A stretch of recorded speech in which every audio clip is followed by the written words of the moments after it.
you a warm welcome on behalf of me, Dr. Ruth Bush, and Professor Madhu Krishnan at Bristol University. We've been planning a few events to coincide with a very special visit to the UK of Zakasha Makfiben and Nfo Jinyo from Bakop Books in Cameroon, the writer and translator Edwige Duro from Côte d'Ivoire, and Cameroonian translator publisher Mariette Chanda, who arrived in the UK in the early hours of this morning after a very, very long journey, and who is on the panel today. So thank you so much, Mariette, for taking part, especially from quarantine. I'd also like to thank today's panel members too. So Emma Shercliff, Bibi Bakare-Yusuf, and Rita Bakop, as well as Diane Withers, who will be chairing today's panel.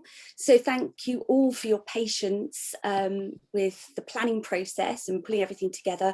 It is always a bit of a challenge during COVID, as you know. So just to remind everyone of a couple of other events that are going to be happening as part of this series, and these are open to everyone. So there'll be an editing slam on Saturday the 10th between Nfo and Zakashu, and that's chaired by Doreen Bingana, and a translation slam on Thursday the 15th between Mariette and Edwige, and that's chaired by Roche Schwartz. So if you'd like any information on those events, if you haven't had it already, then please do get in touch with me, Madhu, or Ruth.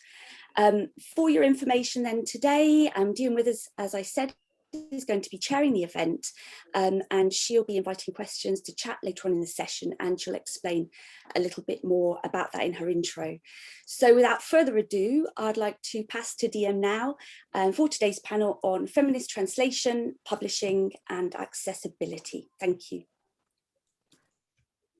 Thanks very much, and hello and welcome again to what promises to be an exciting conversation about feminism, translation, publishing and accessibility. As I've already been introduced, my name is Diane Withers, and my research interests lie in the history of feminist publishing, in particular those of Virago Press in the 1970s and 80s, and I've also done research on Hono, the Welsh Women's Press, and the cultural ecology of the Welsh publishing industry. I also ran a small publisher, Hammer On Press, for 10 years, which is now an imprint of Bristol-based independent publisher Intellect Books. So I have some practical insight into the pleasures and problems of publishing. So I'm delighted to be able to chair this event today, where we'll hear from 4 women, Rita Bakop, Emma Shercliff, Mariette Chanda, and Bibi Bakare-Yusuf, who are all making waves in Africa's publishing scenes. Each speaker is going to talk for about 5 minutes, and after everybody has spoken, we're going to take your questions and comments. Feel free to add your questions in the chat while the presenters are speaking, but we'll only come to them at the end, just for ease of reference. A big focus of this session is sharing experience and knowledge to look at the ongoing issues publishers face, and also to find practical solutions to common problems. And we very much hope to draw on the wealth of knowledge in the audience, so please do contribute your expertise and insights. So without further ado, it is my pleasure to introduce our first speaker, Rita Bakop. Rita is a freelance translator working across a range of industries, from tourism to literature. She has translated over 2 million words. She is also a writer and recently set up her own publishing house, Back Editions, which aims to promote African literary culture produced by and for African people. So Rita, please take it away. Good afternoon, everyone, and thank you, Diane, for giving me the floor. As you said, my name is Rita Bakop, and I'm currently a translator, writer, publisher, and more recently I've been involved into tourism. Well, I opened my publishing house in 2017, and being a female, young Cameroonian and publisher is a bit difficult, because in most of the publishing houses in Cameroon, the renowned ones, almost all the rulers are men.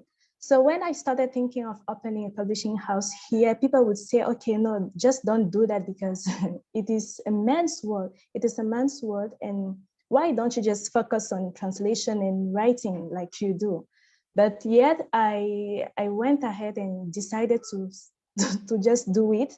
And what I liked, and it was a surprise for me, actually, is that after that, I received so many people, young ladies as well. I mean, I believe there were even more young women that came to me and said, okay, they wanted some tips to open their own businesses.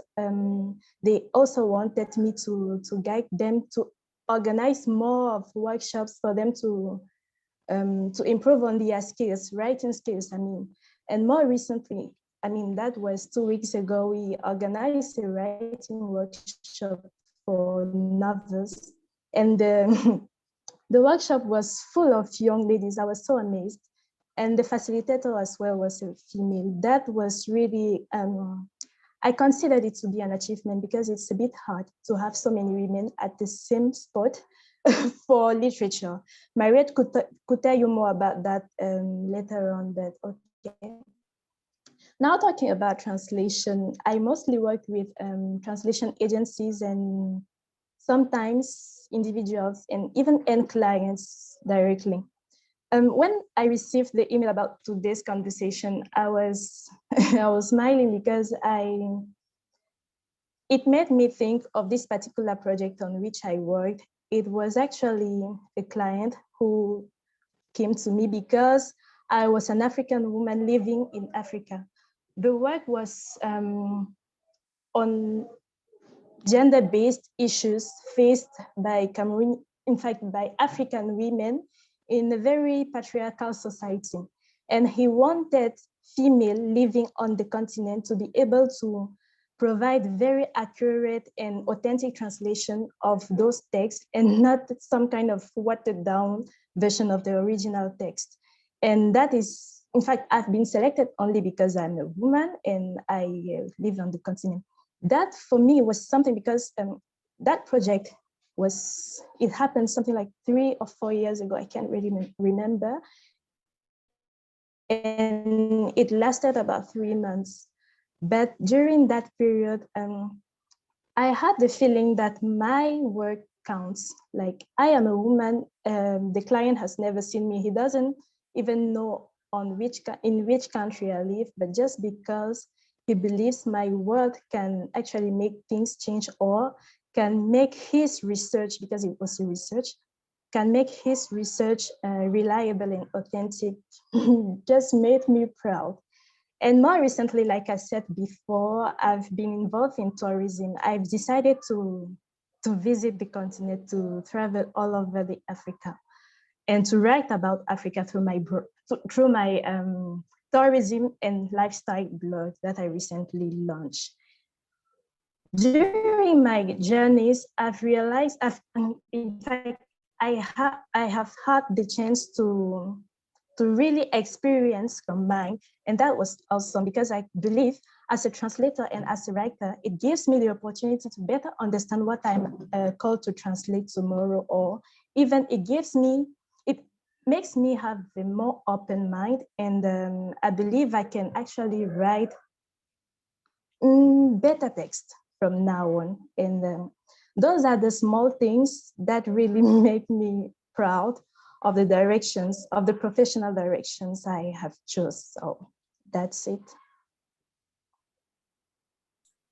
That's great. Thanks so much, Rita. Yeah, sorry, I just had a direct message. So we'll come to questions at the end, but now we're going to hear from Emma Shercliff, a literary agent and publishing consultant with over 20 years experience in the industry, working at Macmillan, Hachette and Cassava Republic Press. In 2020, Emma founded Laxfield Literary Associates, a literary agency with a focus on working with underrepresented writers. Emma's authors include Shercliff, Apalanga and Olimida Popula. Emma is a PhD candidate at UCL and her thesis explores the role of female publishers in shaping the literary landscape in Africa. So Emma, are you ready? I am ready and I'm here. Hi everybody. Great to be here, great to see everybody, especially those joining us from isolation quarantine. So yeah, one of the benefits I guess of this past year is that we're all very familiar with doing these things remotely now, so it's nice to nice to be able to join in this way from people all over the place. So yeah, I mean, I think I'll talk a little bit about my experience, but I think one of the great things about this the setup of this panel today is hearing also about other experiences and sharing our experiences. So as DM said, so I'm really a publisher turned literary agent. I worked in publishing, I have worked in the publishing industry for about 20 years, initially in a very sort of corporate setup for Macmillan for many years, and then for Hachette. And then for various reasons, stepped away from corporate publishing and did a master's which turned into a PhD looking specifically at women in the African publishing arena, and started that quite a number of years ago now. And then, as Bibi knows well, moved to Abuja, where my husband was working, and was doing PhD research specifically looking at women in the Nigerian publishing industry, and doing some participant observation with Cassava Republic, and after not very long became more of a participant than an observer, and then put the PhD research on hold while I worked with Bibi at Cassava for a number of years, both in Nigeria and then in the UK. And sort of fast forward a bit now to last year, the move for me really, I guess the catalyst for me setting up the literary agency was I'd taken a step back from Cassava Republic to concentrate on getting back into the PhD and finishing the PhD research.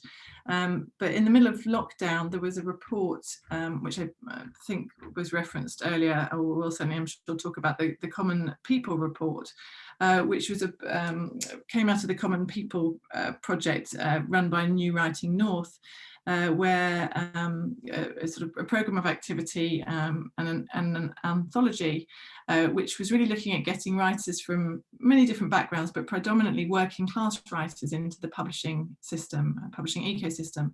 And this report, which came out in May 2020, so really at sort of the height of lockdown, was included sort of lots of testimonials about the experiences that writers had had getting into publishing or getting their works published, or even in front of an agent, or let alone a publisher.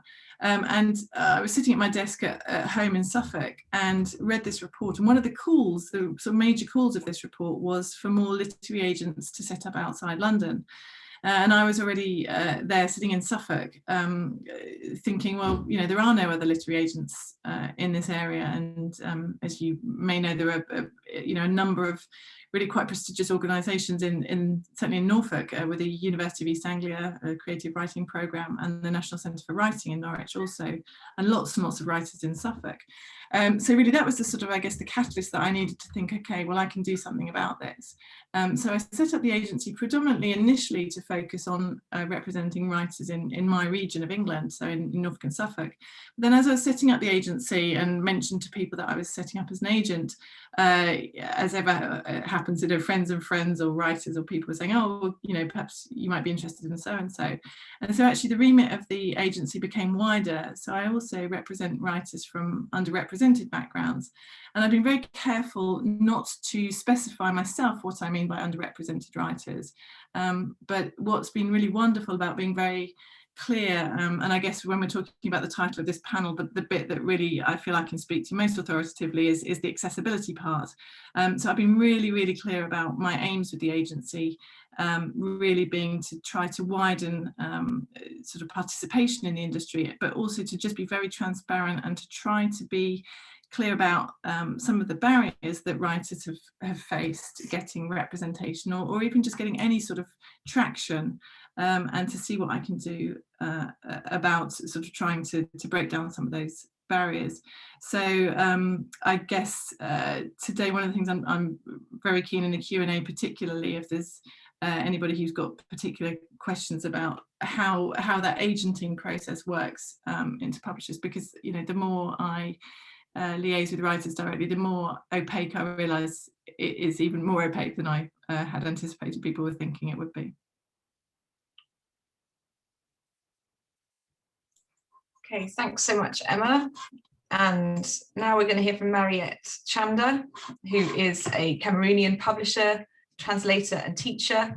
3 years ago, she launched Nuances, a publishing house that only publishes books written by women, with women as the leading characters.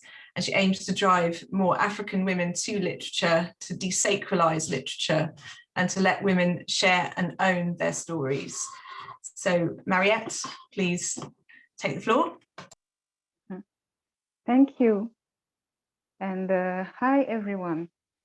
Okay, my name is Mariette Chanda. I am a publisher based in Yaoundé, Cameroon. I started publishing, I created my publishing house 3 years ago after a conversation with Georgina and another conversation with Elvi. The thing is that Elvi, she asked me one day for Cameroonian books written by women. So I had to write down a list of 10 names, like Cameroonian-based authors. And then I just realized that, no, I did not have a very good book, like written by a Cameroonian-based female author. And I was wondering, because when you go on Facebook, there are a lot of women, they write, but they are never published. And I tried to know why. And usually it's a matter of money for most of them. Like they have a good stories, but when you go to a publisher, you have to pay to be published. And then generally when they let you pay, they do not accompany you. You just give the money, they publish the work, and they don't mentor you. They don't really edit your work. So I said, I want to change that. And of course, when you love reading, it's interesting. You read books from all over the world. Like I read a lot of maybe Nigerian or English books, but it's not easy to come across a good Cameroonian book written by a female author. So I said, okay, I think there is a niche there. I need to do something about that. So I created the publishing house, and the journey has been so interesting because I receive a lot of texts from women, and as I said earlier, they really need to be mentored. There is a lot of work to do, but we are working on that. We are working so that the voices of women, of modern women, are heard. You know, people have that image of the African woman who is suffering from everything on earth, sickness, marriage, everything is a failure. So that's something I want to change, to give another image that Cameroonian women is not all about suffering. It's not all about early marriage or excision or such things.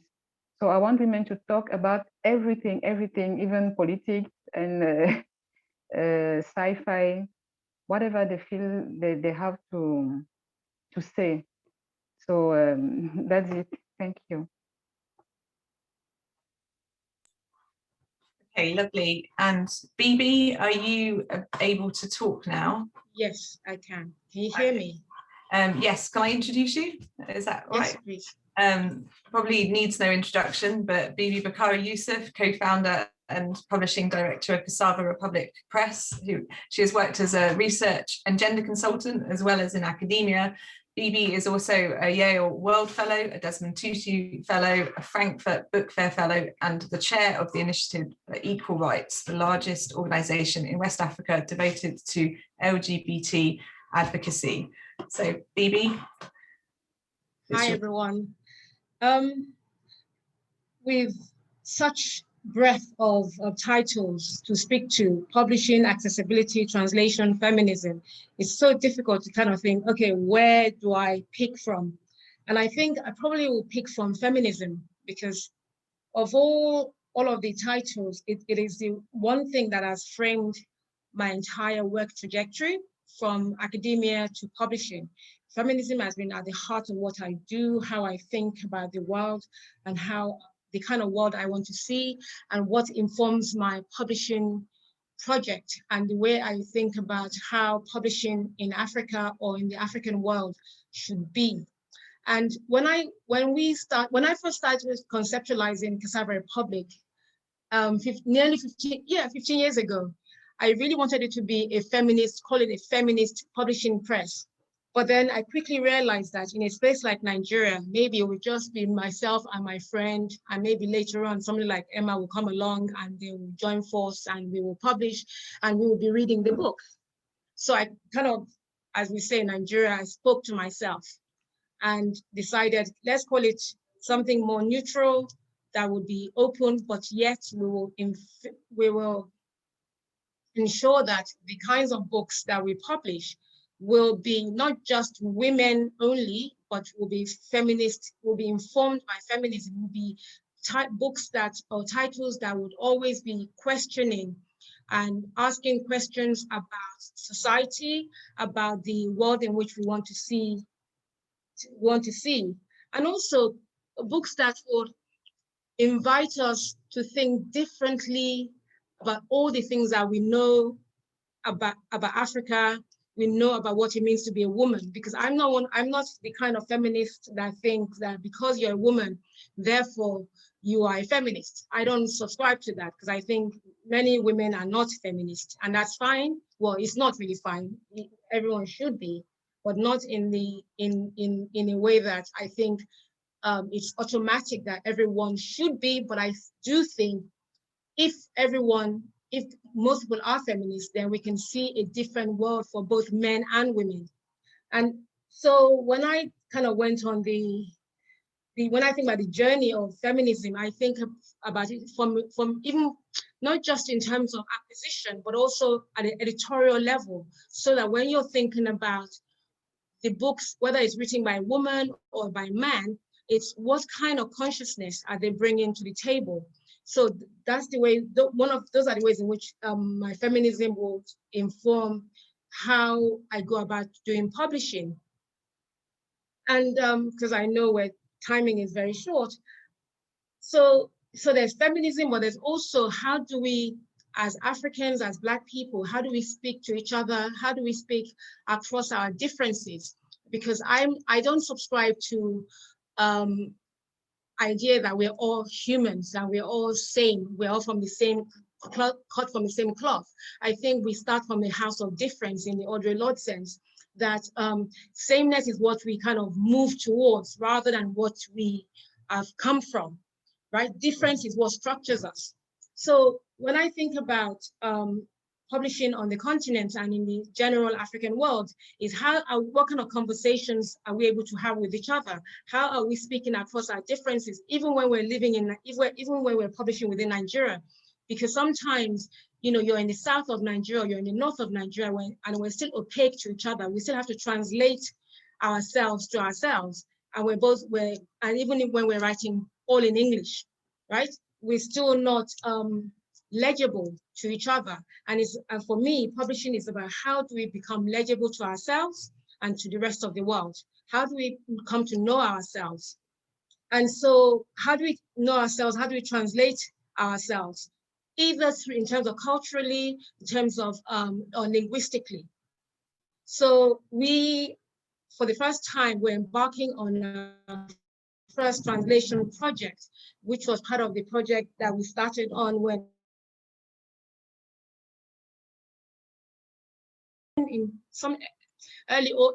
in August. So please go by and support us.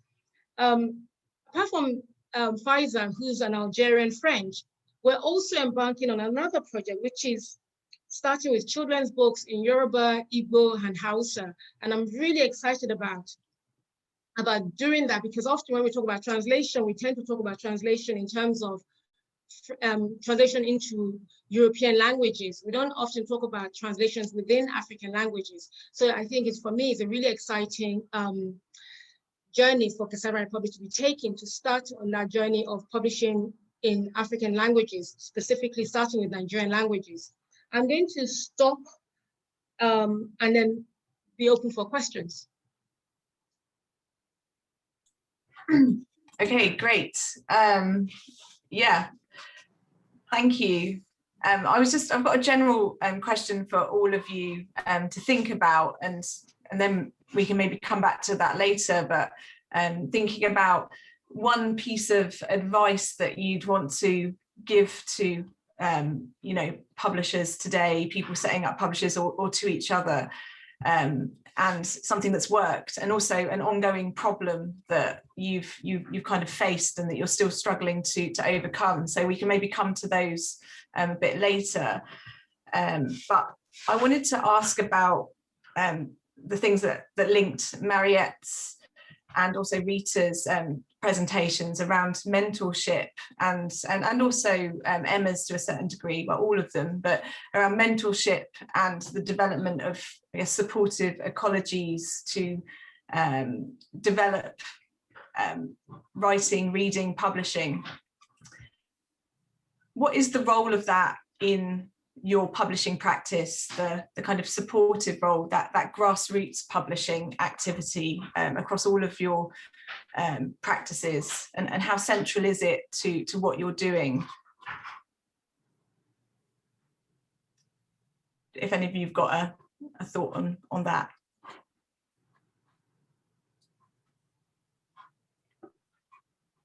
I mean, I guess I can talk sort of more broadly on the mentorship side,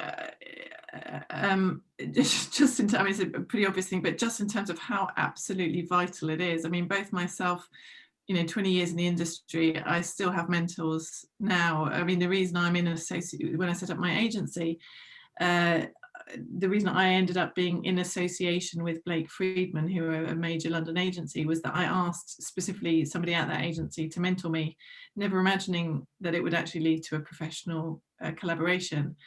And I think one of the sort of, I'm probably jumping on a little bit early in answering your questions there, DM, but one of the biggest pieces of advice I think I can give is about collaboration. So certainly, when I set up the agency, you know, one person, you just can't do everything yourself. So I think for me, I was looking, for example, in the UK towards the regional writing agencies to help me, to other parts of the business to outsource. So someone that can do my translation rights for me, somebody that can do my contracts for me.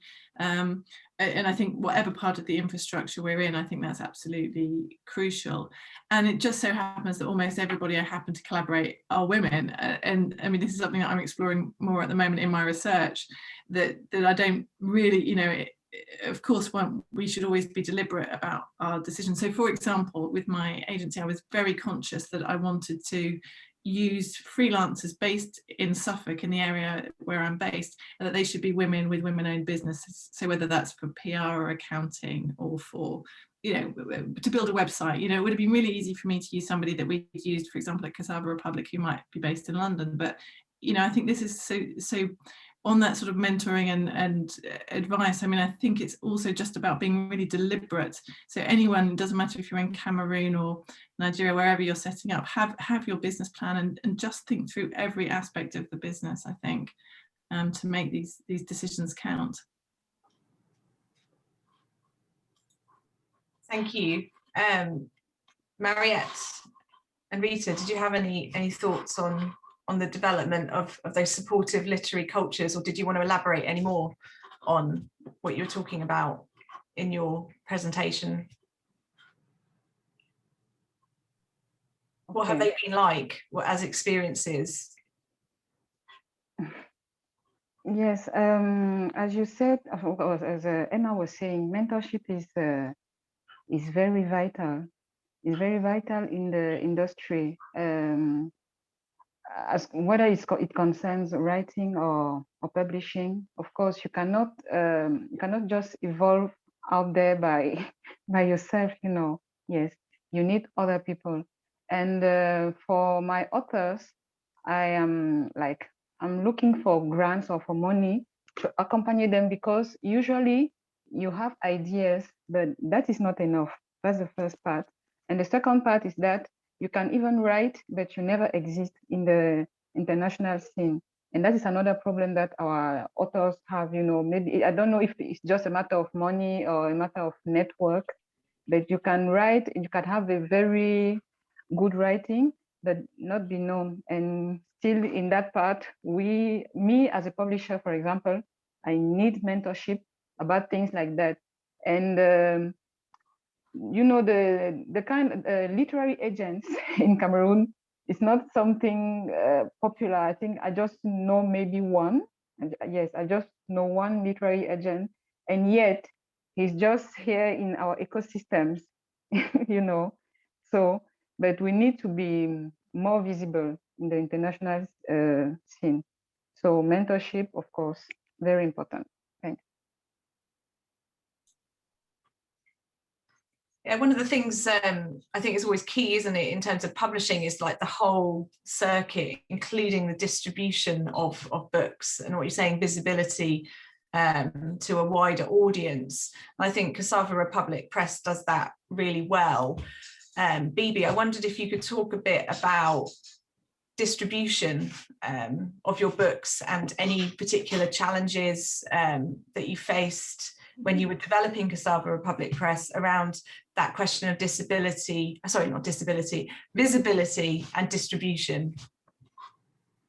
I think publishing is across the continent has always been a challenge, and it continues to be so. It's a lot easier now than it was 15 years ago.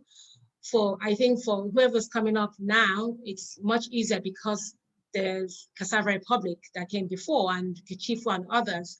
So, but nonetheless, the infrastructure is still a challenge on the continent. Distribution is still a problem. But I think one of the things I would say to Mariette, for example, around distribution and around starting, is to really think about one's local market first, to try and get to grips with the country where one is living in before one even tries to venture out into the world. And so one of the things that we did very well is to really think, you know, whilst our vision is the wider Africa world, wherever Africans may find themselves, was to develop the Nigerian market. And we're lucky that we're in Nigeria because of the population size, but still, it's still a challenge because trying to get people to part with their money to buy books and stuff, and trying to get bookshops to stock their books and what have you. But nonetheless, we had to really think creatively about how we go about it. Trying to look at European model is just simply not going to work, because all the infrastructure that has been set up in Europe has taken hundreds of years to set up. Right? So we're not going to try and do that in our environment. Would mean that you have to look at what is available already, what are the networks that one can plug oneself in. So if you're looking, like we recently did what's it called? A data analysis of where our sales are coming from. And a big chunk, like bookshops, constitute a very, like maybe 15-20% of sales. And the rest, like supermarkets, pharmacies. We've just recently partnered with, and we're just about to roll out with the pharmacy, MedPlus. They have 60 outlets in the country, and they want us to put in all their 60 outlets. So we have to kind of like, actually, we don't need all your 60 outlets. We just need maybe 10 or 15 in strategic locations. And so really thinking about the different partnerships you can possibly have. So that's what I would say about distribution, to think, like in terms of Africa, to think very much locally first. And then once you have the confidence to handle locally, it makes it easier to branch out internationally, build the brand, really think about brand building. And that's what we did. I was very clear that we're building a brand, where we want to build a publishing brand that is going to outlast me, because I want to be out of the business in the next year or two, if possibly, and something that would outlast me and that would continue after I'm gone. DM, if I may just jump in on the distribution, I think what Bibi says is so important about that, but it's freshly in my mind. I've been doing some interviewing this week for an article I'm writing about women in independent publishing companies in Africa, and it's been striking for me, this is with my research hat on as opposed to my sort of practice hat on, that a couple of young publishers I've spoken to this week were really conscious of distribution in trying to set up themselves owning, I mean, Bibi, I know obviously, you also have your distribution network, but the whole sort of owning the means of production that you talk about, Bibi, right from the beginning to the end of the process. But I've been struck how, I think probably 5 years ago, Bibi was the only person talking like this, whereas now, as I talk to younger publishers, the fact that this issue of distribution is uppermost in their minds right from the beginning about, well, is it really worth me giving away my 20% to a sort of a middle person who or to the bookshop? So I think that, there are models now, and Mariette and Rita, it'd be interesting to hear you both on the distribution side. But I think that's definitely something that, for me, that I see changing.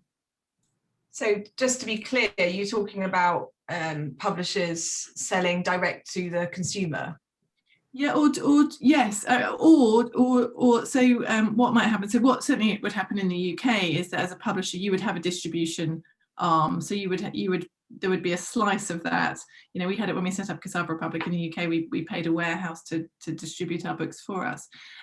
We obviously didn't own that warehouse, whereas the couple of publishers I've spoken to this week were actually talking about setting up an infrastructure, which meant that they were benefiting from that distribution fee, as indeed Bibi has done with in Nigeria with Yellow Danfo. Great, thank you. Thanks for that clarification. Mariette and Rita, did you have any other thoughts around how you're selling and distributing your books, or anything you wanted to add? I think I'll let Rita speak first. Well, this distribution issue is real, and it is everywhere the same issue. For now, since my publishing house is quite young, if I may say, we are doing it all by ourselves. That means I will go to the clients directly, or I will look for a middleman who is still an individual or a startup. But even like that, the sales are not as important as we would like it to be. And also we mainly, I must say, we mostly, like at 90%, we use social medias to communicate on our books, on our activities in general. So that is also a channel that we are currently exploiting. But then it has its limitations, because not everybody goes on the internet on a daily basis to check for this kind of info. There are people who just step into a library and take a book, and that's it. But I believe we also need to look for ways to be competitive and to be renowned internationally, because our authors deserve it. So yes, and besides distribution in Cameroon, for instance, we face a major issue that is printing. Like printing is something else. So we are also looking for ways to have better book qualities, because you may have a great book, but if the quality, the physical appearance is not attractive, no one will buy it. So those are the main issues we are facing currently, but I believe we will definitely find a way out of it. So that's it. Okay. Concerning distribution, one thing that was clear for me from the beginning was that I did not want my books to be only in bookshops, because many people don't go to bookshops. I don't know why. Like it's not a habit here that you just go and step in the bookshop. So I wanted my books to be seen like everywhere. And I myself, I went to see owners of supermarkets, and many of them told me, we don't have space for that. Like I I almost begged. So no, I bring everything you want. I don't know, whatever the percentage. And they said, no, we don't have space for that. It's not interesting. And that seriously, that was a shock. That was a real shock for me. And as Rita was saying, the distribution system in Cameroon is almost inexistent. You know, you just have to struggle by yourself. You have to. I sell my books to every person I meet in the streets, in the offices, in front of supermarkets, because like you want the book to be seen, but in the library you just have a very small share of people who will see the books. That's first. And then later on, I met someone, I met a company. They are called the Grand Vide-Grenier. Their work is to distribute the books across the country. But my problem was that they were not doing better than me, because apart from Yaoundé and Douala, the main cities of Cameroon, yes, you cannot find them in the other cities. So they will just send the books and people will pay for the fees. That I can do myself. And then in the big cities, they are not found in like in all the places I just imagined. I don't know why people are just reluctant to exposing books. And then they ask for 40%. Like, yes, they say they cannot do better than that. They ask for 40%, but still I'm not seeing the changes. Like I sold the first book, I sold it like by myself. For the second book, I hired them, but I'm just thinking that I was doing better. I was doing better because the ecosystem is very difficult. And like Bibi said, of course you should start by your environment first before trying to going abroad. And this is what I'm doing. Actually, this is what I'm doing, because when I opened the publishing house, it was meant for Cameroonians first. Like even the language in which it's written, like my first audience are Cameroonians, but it's really not easy like to distribute the book around the country. You just have to struggle by yourself to find ways. And of course, I'm working on that. Thank you. Is there any lessons, Emma, from the kinds of infrastructures that the publishers that you were interviewing can, you know, help Mariette with the problems that she's facing? I mean, I think it's really difficult to generalize. I mean, I know we all know this, but the situations in each country are so very different and difficult. I mean, so for Rita and Mariette to compare notes is already a good start, you know, but I think that one of the things I've seen again recently is these sort of very informal networks. So there's groups of publishers in each country that, you know, have a WhatsApp group where you know, they sort of, they've got to deal with DHL and they can sort of say, okay, you know, we're sending this package from Kenya to Malawi or this one from here to here. And it's sort of working at that very granular level.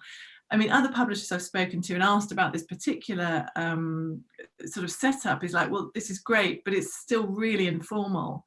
And it's fine if you're sending half a dozen books, but it doesn't really work so well if you're trying to send 500 or 1,000 or, you know. So, I mean, I think whilst there are lessons, and it's I think the important thing is to you know, and I suppose this is where I feel the research is useful, is to document these different examples so that people can draw on what works for them, I think, and why seminars like this one are really important, just in terms of sharing expertise, because there are absolutely things that will work in one market and won't work in other markets, and even within you know, within particular areas geographically of the country, and Bibi, I'm sure you can speak to this in terms of sort of perhaps from Nigeria distributing into Ghana is one thing, but sending books to Kenya or South Africa or certainly Senegal is, you know, is a different proposition.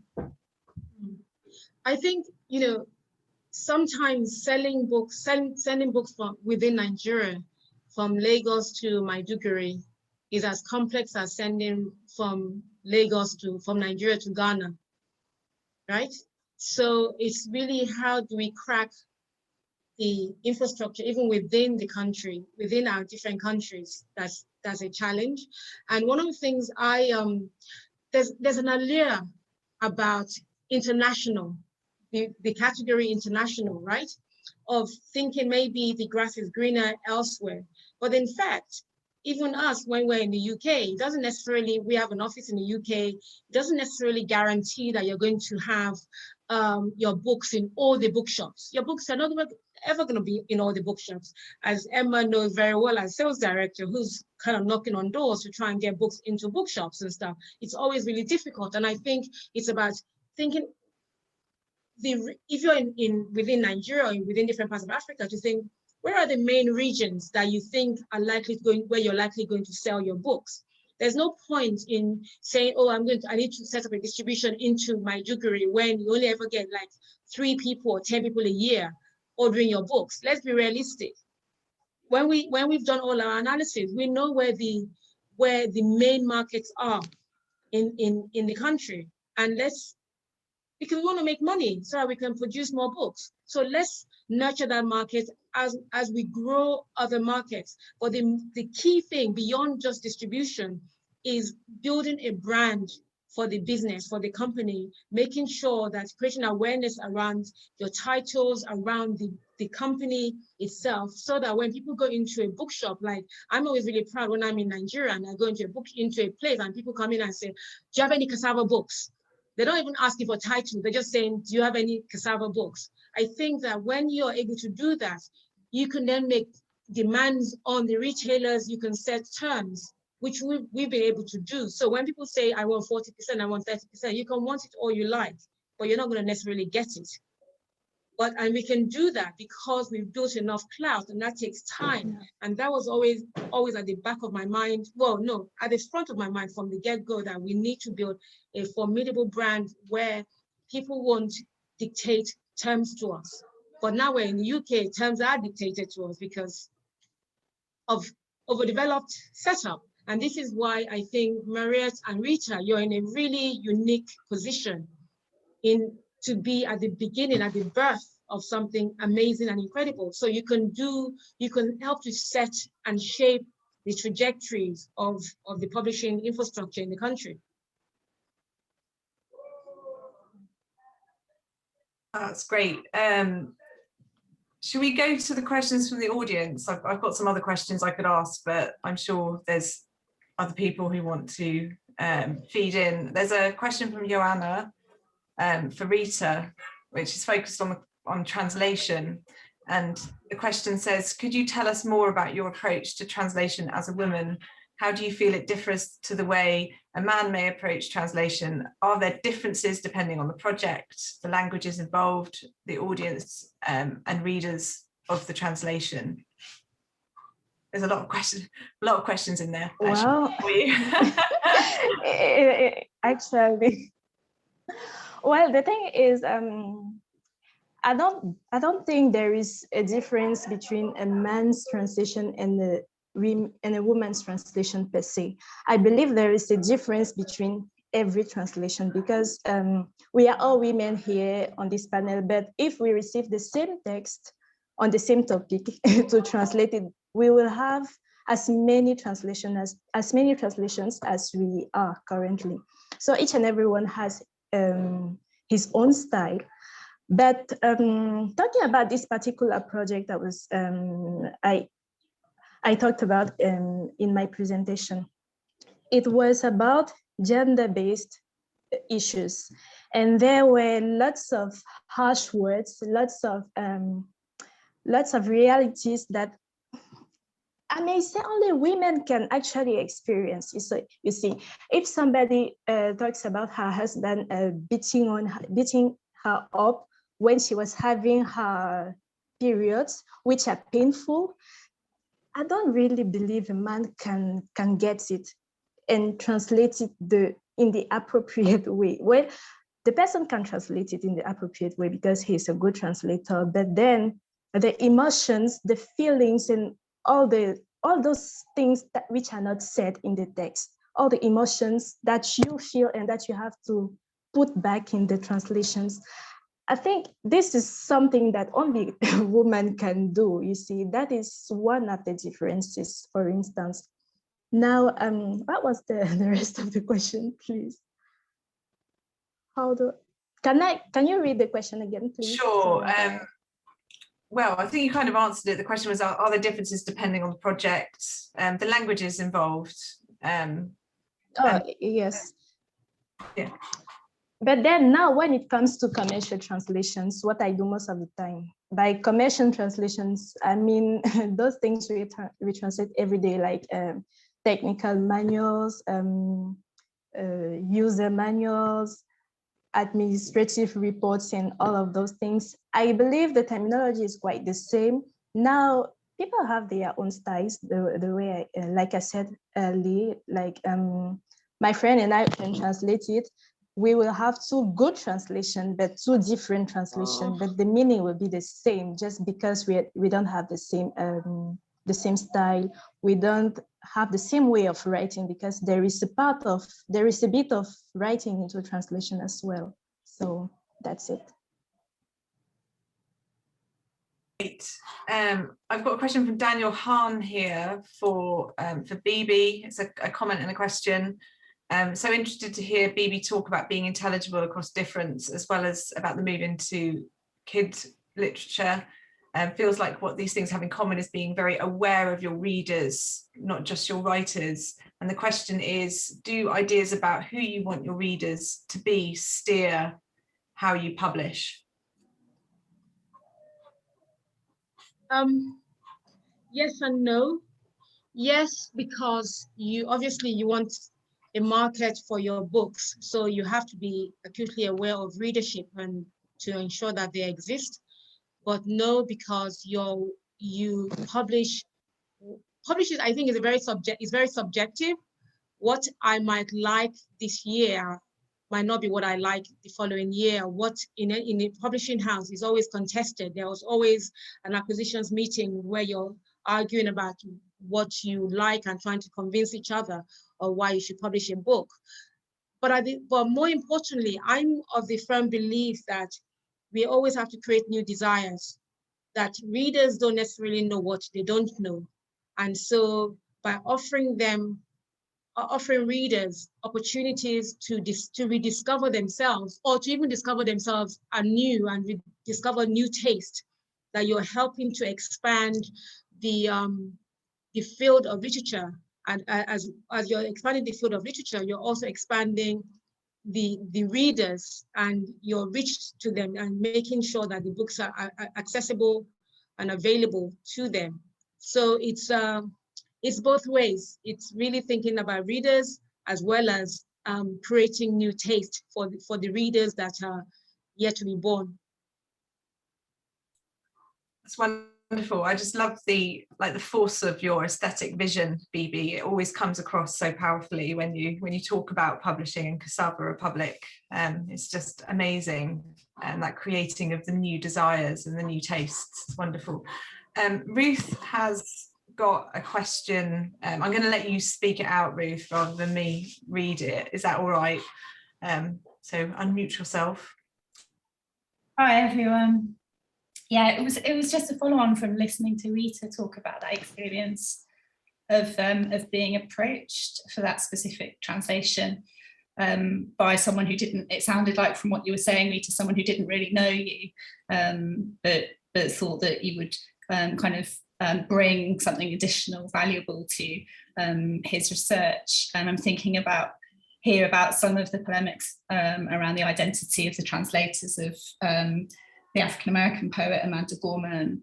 And yeah, I'd just be interested more broadly in anyone's thoughts on that dimension of recruiting translators, and how Cassava Republic, for example, are recruiting and mentoring translators on the continent. And yeah, I know there are opportunities there and challenges, so maybe we could kind of open out that side of the discussion a bit further. I can maybe just really briefly speak to this before Bibi comes back on. Just in terms of, I had exactly the same thought where Rita was talking about the example of a woman bringing something different. I mean, no doubt will bring a different experience to that passage about, you know, whether it's period pains or childbirth or whatever. But absolutely foremost in my mind, Ruth, I'm glad you raised the question, is about the sort of you know, who has the authority to translate what debate, which could easily take up the rest of the entire session.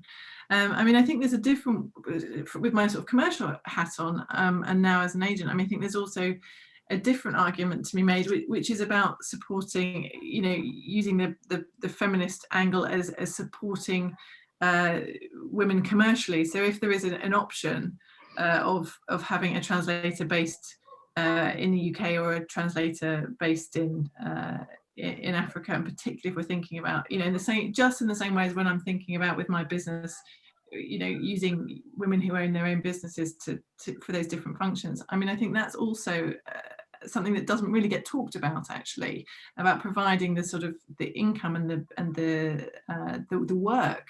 So often these cooperatives can be really useful for putting people, because also these things are networks. You know, these are you know, it's who you know. Translators get, Bibi will obviously talk to how Cassava recruit their translators, but often it's about who you know.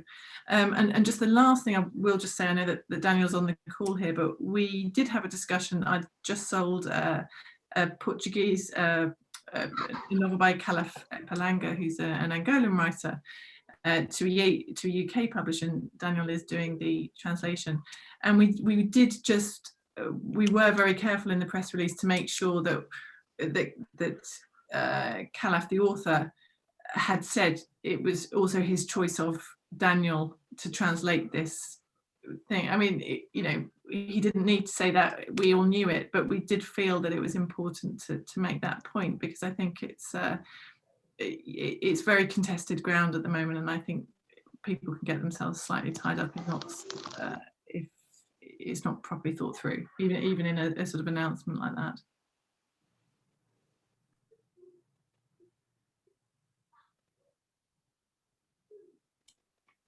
Bibi, did you want to come in? Sorry, what was the question? Sorry, the internet was kind of fluctuating.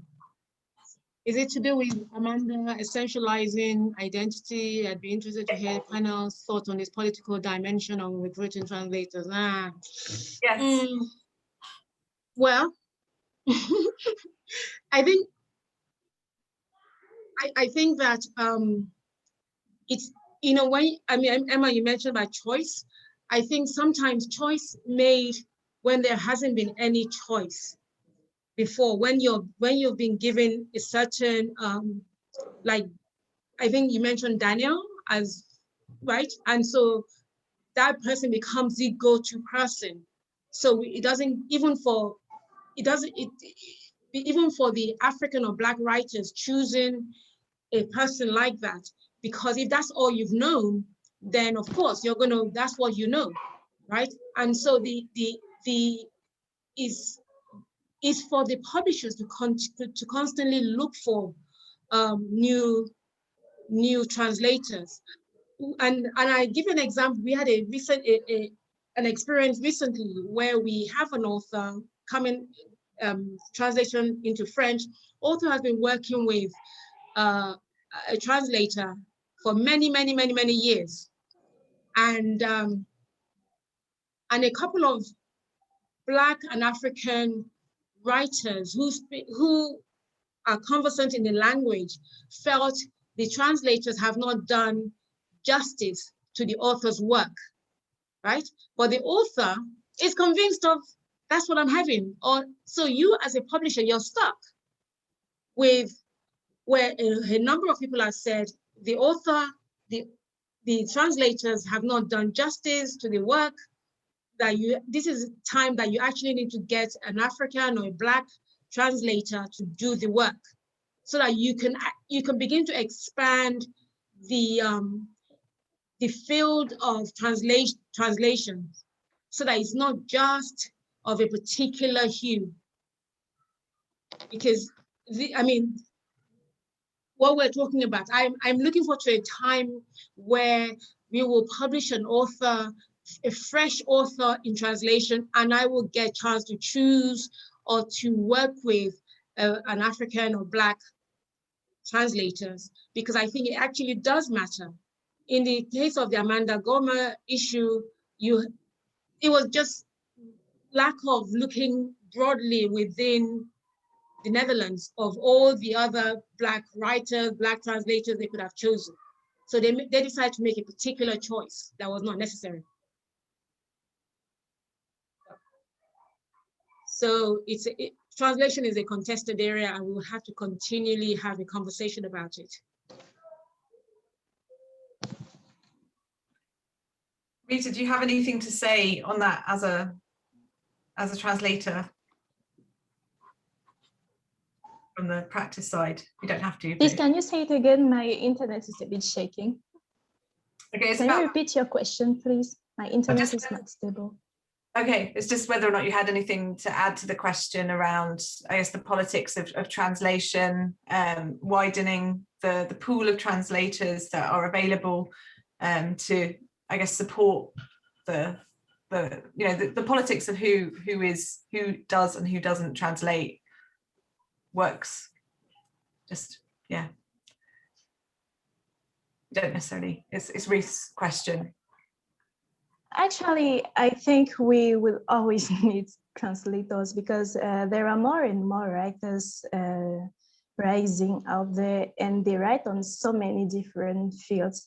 And as a translator, there are fields I prefer working on and other ones that I'm not really comfortable working on. So if we have just a few translators for publishing houses, I'm afraid that we may not really cover everything we need to, in the sense that people who don't feel comfortable translate or working on some kinds of text would not dedicate all their souls in it like they would with topics they are really passionate about.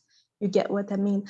And then I believe if we really want to grow, it means we have to work with other languages, be them African languages or international languages. And one translator or maybe 2 or 3 cannot do it. We need varieties of translators. And the challenge now is how to manage all of them, because translation means many. But now in the African society where we live in, literary translators, in fact, I don't know many. And most of the time when they have a literary translation and a commercial translation, the choice is done because we need money to live. And in Cameroon, for instance, literary translation is not yet really developed. So it doesn't yet pay the way we translators want. And the process is long. I think it takes so much energy, time, and it's not yet as rewarded as commercial translation. So I think that there is a huge thing that we must work on, but translators are needed. According to me, we need to hire more and more translators and find a way to pay them like they deserve. So that's it. If I may add something, Diane, about that topic. For me, it's not a matter of authenticity, you know, when we are talking about who is supposed to translate who. Because, for example, Cameroon is not, I don't know, in Cameroon, there is not a single culture, you know. So when you're talking about the authenticity, am I entitled to translate, for example, Leonora Mieno? She's from a part of country which is very different from my own. So we are from the same country, but we don't have the same culture exactly. So would we say that, okay, because I'm a Cameroonian, I am more entitled to translate her work? I don't know.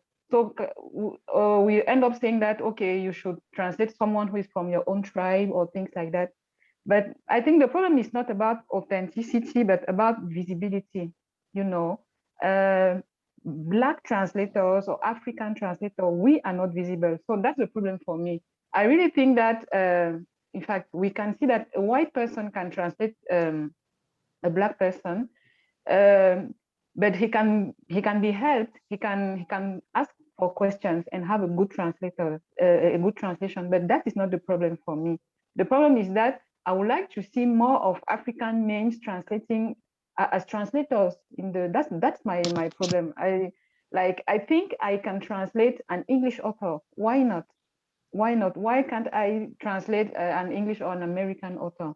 So that's the problem. We as literary translators, we need more visibility, but I don't think that one person is more entitled to translate another person just because of the culture or the color of the skin. Okay, thank you. Can I just say something to that? For me, the issue is not about authenticity per se, and I think you've nailed it, Mariette, by saying about visibility. In a situation where we don't get the visibility of Black or African translators, so the confidence to think, okay, we can do it, it's not there. So because I think that with translators, translation is about, sometimes an outsider perspective might shed light into a culture that we may not see. But I do think it's really important to address the issue of visibility generally, because when I think about, who did you say is the editor, the translator for Kalaf's new book? It's Daniel. Who's Daniel? Daniel Hahn on the call. Oh, okay. Oh yes, he does translation for, what's his name? Edward. Yes, I love his translation. Yeah, that great stuff. But nonetheless, I can see why. Where is he? Anyway, I can't see him. I can see why he might want to do so, but my comment remains that when that's what you're used to, because you can read, I think, okay, I can see why they would want to use him, but I think it's really about expanding the field itself, so that we have a broader, so we can have many more names, so that it's not just Daniel, or it's not just this person, it's not just Sarah that that we're using or whatever and stuff, but also Rita. I think translators in general, when I think about the work that goes into translation, I think that the pay generally, whether in Africa or in Europe, I think the pay is poor for within the publishing industry in general. It's just a general reflection of the industry, and I'm sure a lot of translators have to supplement their income with other things, the way writers have to do so. So, and the reason why I'm saying that, making that statement, is that let's not exceptionalize Africa as a problematic in terms of not being able to give translators or writer a living wage. When we look at the reports coming out of the UK for writers, and I'm sure for translators, relatively to their society, it's a challenge for people to have make a decent living through working in publishing on the whole. Yeah, thank you. It was a really vibrant conversation about that. And there's a question for Mariette about perceptions of romance fiction and responses from readers to those you published. I think that's from Georgina or Georgia. Yeah. So yeah, novels. Okay. Yes, Georgina is talking about romance because the last book that Nuances published was about romance, and which was the first of a kind in Cameroon, because that did not exist. Like it's not a genre people write about in Cameroon, and this is why I decided I would publish that, because the need is there.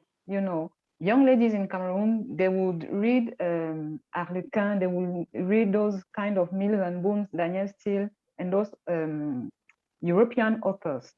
So you see that there is a need for those kind of books, but the local publisher never did that. So I decided to do it to fill that gap, and because unconsciously what you read affects you. So if each time you need to read romance, the characters are okay, you are African, you are Cameroonian, but every romance book you read, all the characters are white, all of them are living in European countries, that will shape your vision of the world. So I really wanted to change that. And you know, that idea that Africans are not romantic, or maybe romantic love is not African. I wanted to write, I wanted to have those kind of books. And the books were really welcome.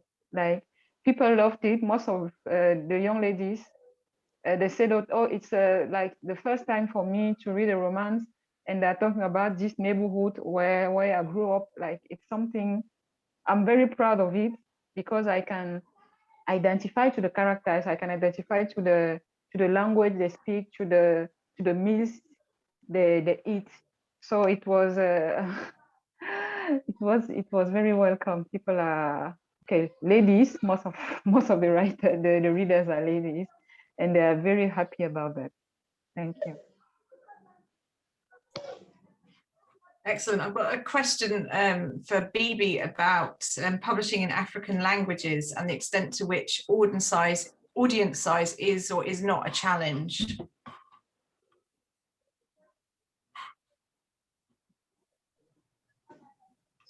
Sorry, can you repeat your question, please? Sure. Georgina wants to know about publishing in African languages and the extent to which audience size for those books is or is not a challenge. Well, I don't know yet, because we haven't launched into the marketplace, but we are hoping that to stimulate the market. And I would imagine that for children's books in particular, we might have better luck than the adult literary fiction in the local languages for now. And by starting with children's books, we'll hopefully able to cultivate the future readers in different Nigerian languages in literary form for later. So don't know yet. Like publishing in general, just gambling, really. It sure is. What kind of print runs are you doing, and how are you printing those books? Are you doing print on demand? Is that?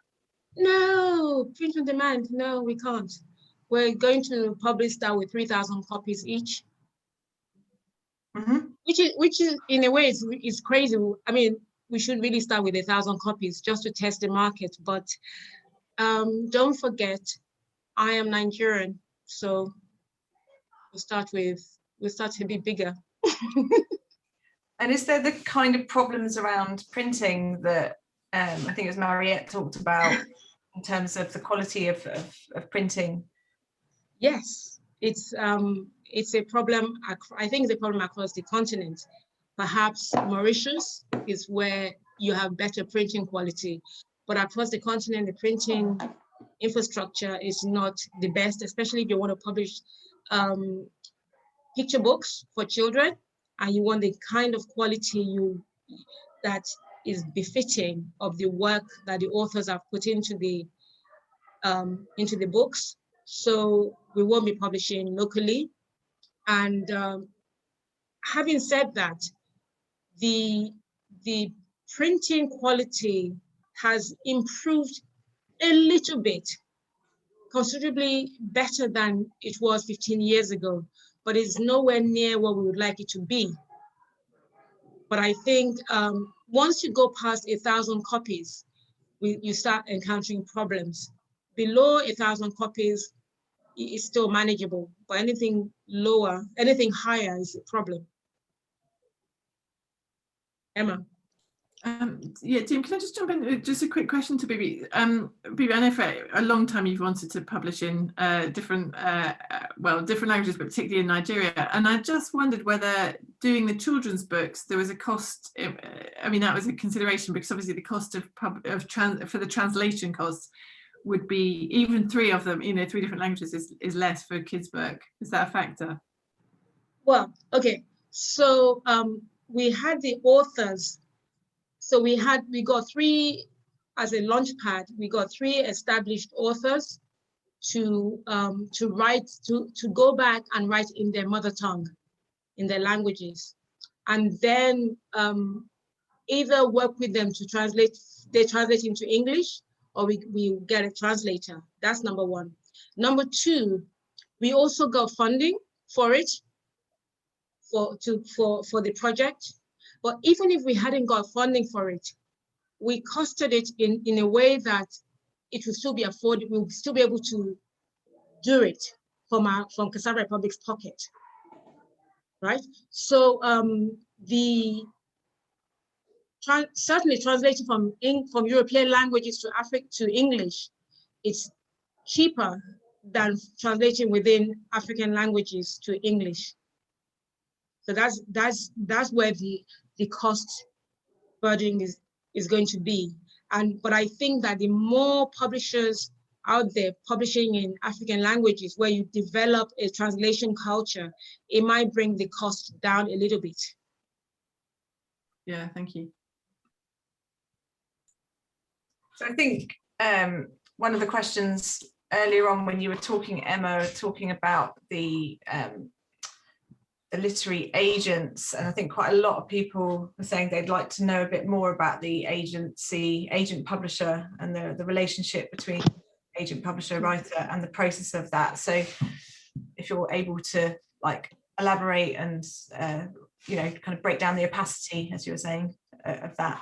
Yeah, I mean, I think before I became an agent, I didn't really know what agents did either, really. I mean, I know, you know, I knew from a publisher's side of view that agents, you know, represented authors and sold books to them and then did the contracts. But what I was really very keen on, and one of the reasons I was very keen to start from scratch as opposed to think about joining an existing agency, was to try to put into practice, even at a sort of a fairly basic level, things that, particularly relating to African writers, of whom I represent several now, things that I had come across in my research and certainly from my experience working with Bibi. So, for example, one of the issues that we'd had on several occasions with acquiring from agents at Cassava Republic was where there was an African writer and the agent just sold the African rights to the UK publisher without really thinking about it, even if we'd sort of said to them at various stages, oh, we'd be interested in the African rights. So one thing that I've been really clear with UK publishers when I'm selling to them is to talk about the importance of reserving those rights. So, for example, if I have an author from Zambia, I will be really clear with a UK publisher when I'm doing my submission that I won't be selling rights for Africa. So they can buy UK or Commonwealth, they can buy North American rights, but not the African rights, because then it just leaves, I mean, the money that it's worth to, I mean, possibly excluding South Africa, which is a market which is you know, of value to some UK publishers, but as an export market, but the amount of revenue that a UK publisher could receive from, you know, potentially Rwanda or Kenya or Ghana is just minuscule compared to the sort of it's not just a symbolic value, but the value of having a book available and published by a local publisher in those countries, particularly if you've got, say, a Ghanaian author, to have that book published locally in Ghana and made available. So sort of back to the original question, I mean, an agent, yes, as we know, represents authors and sells their manuscript to publishers, but there are just so many other different parts of the process that an agent can have influence on if they take the time to think about it. And I think that, you know, we can all decry various things about the publishing industry that we disagree with or we wish had been done differently, but I do think as an agent you do have the power to make those decisions and you know, say to a publisher that I don't want to sell this book in this way. Something else that happens all the time is that I used to, when I was a sales rep years ago, I used to find this problematic, is that Europe can be a market which can be sold into from both a US publisher and a UK publisher. So if you're a UK publisher and you're selling your books into Europe, you would like that to be the only market that your books are available. You'd like you to be the only publisher selling your books. But if you know, again, we had this at Cassava, where if the same author also publishes a book with a US publisher, that US publisher in some cases can distribute the books into Europe also. But as an agent, I have the authority to say to a US publisher, no, sorry, it's, you know, the European market is reserved for the UK. So there are lots of things like this where if you just think a little bit about the process, that I think an agent can sort of, you know, just hold ground that you know, we all think about the problems, but it's about trying to create some of the solutions around it. And I think the other thing, just to say on the agenting front, was also trying to link this back to accessibility, that before I set up the agency, I did take time to talk to a lot of writers that I'd worked with about what they really would want from an agent. And one of the things that came across really strongly is that there was sort of just a lot of opaqueness, of opacity around the whole agenting process. So for example, if you go to the Wiley website, it is literally just one page, which is basically saying, look, we've got our authors on the inside, don't come in. I mean, that's really what the landing page looks like. Whereas what I've been really careful to do on my website is to try to explain, you know, what my aims are, what my missions are. I've got a copy of my template contract there, the contract that I sign with authors when I represent them. I've put it up on the website because if you look through the authors and writers, writers and artists yearbook, which is the place that a writer might go to find an agent, it's got all the terms there. 90% of most agents' contracts are very similar. So I thought, well, why not have the contract there? So an author can take the time and can look through the contract and compare. And so this you know, there's a lot of things like that, which I think in terms of the sort of accessibility and transparency, I think can, you know, even as an individual agent, we can all make a bit of a difference. Yeah, for sure. Thank you. Does anyone else have any other questions? So I think we need to bring it to a close. And there are a couple of comments. Oh, Ruth has a question about care and self-care for anyone on the panel. How do you balance all the different dimensions of your publishing work with other forms of labour, other paid employment, also reproductive labour, childcare, etc.? Emma, you love this. I was going to suggest you answered that one. Emma, you go first. Okay, so I think for me, it's been really challenging balancing self-care and work and publishing. I feel that publishing is a jealous business. It's so consuming, and finding time for yourself, you have to really carve it out and make a conscious decision. And one of the ways in which I started doing so is in my email to say Friday, Saturday, Sunday, I am not responding to emails, because you do have people who expect to send you an email on Sunday and then by Monday wondering why you have not responded to their email and stuff. So I'm really trying hard to have a life outside of work, but it's very difficult. And I'm a lot better than I have been. And in a way, I think COVID, unfortunately, to have a pandemic to help to reset the button of self-care, that has been really useful for me to do that. And I think because of the fact that there are so many women in the industry, we have to really be extra vigilant not to do too much mothering, because when you're trying to nurture a work into being, you end up both nurturing the work itself as well as the producers of the work, as well as feeling responsible for your staff and everyone else and stuff. So it's really difficult when things go wrong, as they go wrong in life. You have to be careful not to blame yourself too much, and when you don't get that coveted reviews, or when the books are not selling as well as you think they should sell, not to caving on oneself. It's really challenging, and I think one of the things I found really interesting when Emma used to work with us was because she had children, it really meant, even though she was still overworking, like you do in publishing, it meant that she could take a break because children are quite even more demanding than publishing. So and when you don't have them, they can become your children, your de facto children, and you can become psychotic with it. And it's really important. I think for me, it's really in my 15th year, it's now pausing and slowing down and trusting that things would work.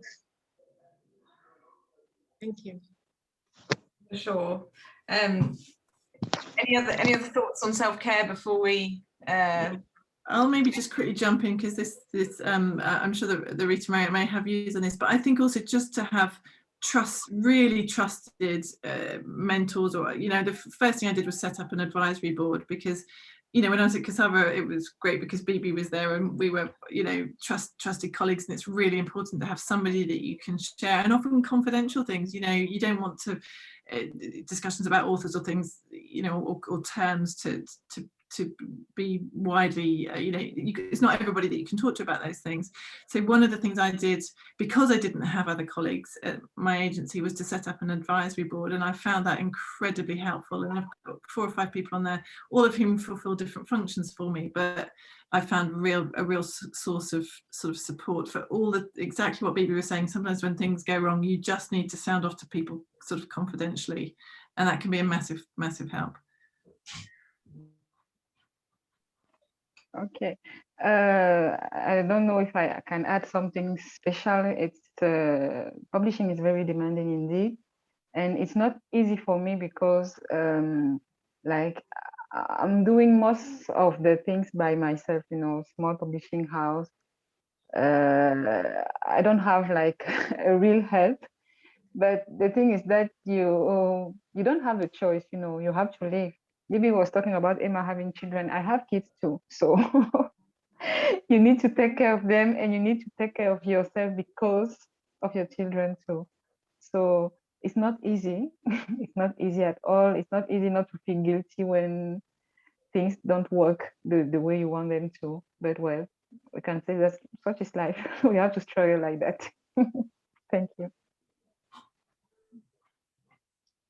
For me, unlike Bibi and Mariette, I believe translation takes most of my time though.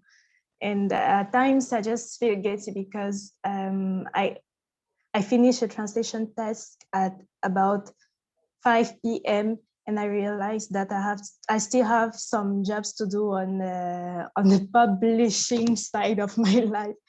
And at times I go to bed thinking, why am I like this? Why? And I feel like I am kind of neglecting it, but then I only have 24 hours in a day and I need to rest, I need to eat, I need to earn money that I will put in translation, in publishing again. So a few weeks ago,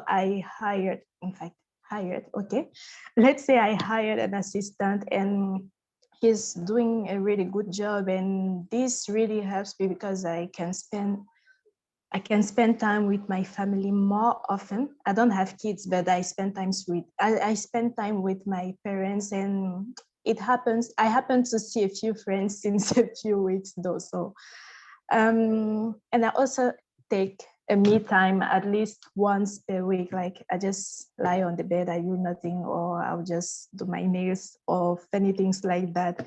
And I believe it is important for even self-confidence. Like, okay, I feel better today, so tomorrow my soul is more prepared for all the tasks I'll be facing. So it's important. It is difficult, very hard though, but it is important and we cannot do without. So that's it. That's great. Thank you so much. Yeah, I think that's about all we have time for. I'm sure we could rattle on for a bit longer, but I'm sure we all have, need to take care of ourselves and have some dinner or go for a walk, get some fresh air or whatever. Or not you, because you're quarantined, aren't you? But But yeah, there's a point about that Alison made in the chat around just brainstorming. It seems like there's a gap to fill in for mentoring translators and getting those opportunities to translators from African countries. How do we expand things like that with the pilot program with Bakwa?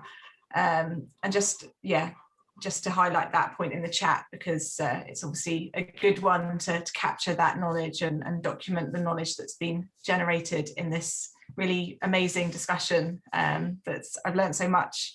Thanks for being part of the panel. It's been a pleasure to talk to you. I'm going to hand back to Georgina now, who's going to close. Thank you so much, everyone. I think we could have carried on chatting for forever.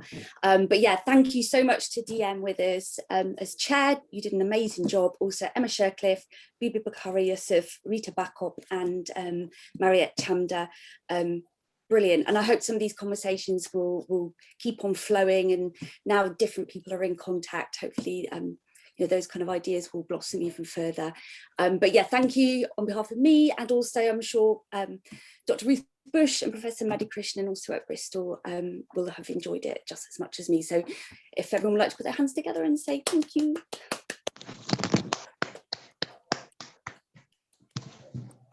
Thank you.